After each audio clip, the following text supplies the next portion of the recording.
So, girifandan na ta. Muna kanindot dare kay kung but anyway guys, tulo ka book ka kumpita nga wala ni arrive. So, girifandan ta. So, I just checked out. Tulo pod ka buok. Nakatubitong ganahan na ako nga ni arrive of look like as new. A total of 4 akong gipalit. So, akong ipa-check out si daddy ay nara sayang ay kabalo sa card mga nana. So anyway, karon ng Sunday ato ang second raffle for Balikbayan box, and then we also added 12 winners of Pagcash. So yes, you guys, you can banat and then you can magamay madako. So mag-participate lang ta. Di na ta mag-comment lang manifest sana all akong ta pilion. There's a guys, there's a there's a way to how to claim. So banat dere, and then check na lang po dayon sa Yaya Mother's profile Facebook pag nanay mo hang names dito.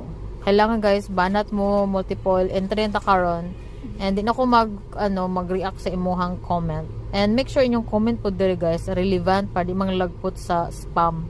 Kaya di na ako makita mga spam comments pag pag nako sa office, pero usually gakuha ko sa tong mga participants katurang kuan makita gid nako. So check na lang, and automatic I'll give you guys 6 entries kay para nagid tay makuha. Kung dili gyud then di gyud siya para nimo. Di na to siya pugson madam sir. Kung sa ihatag ni Lord mo na gito siya. But then always have a hope. Mo na kanito tong pa-PIF ko sa nga mo ang goal is to PIF to each and every one of you. Kung asa ka man sa Pinas, you can join sa tong magamay madako.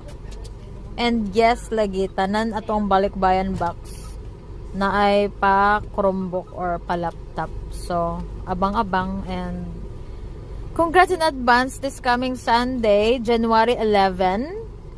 Anytime from 6 AM to 10 or 12 PM Pinas time.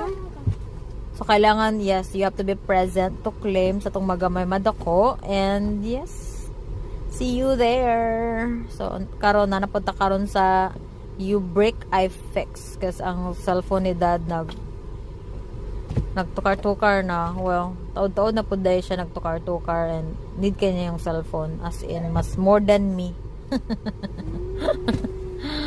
Ay, kuyog-kuyog lang ta aning sistema ha.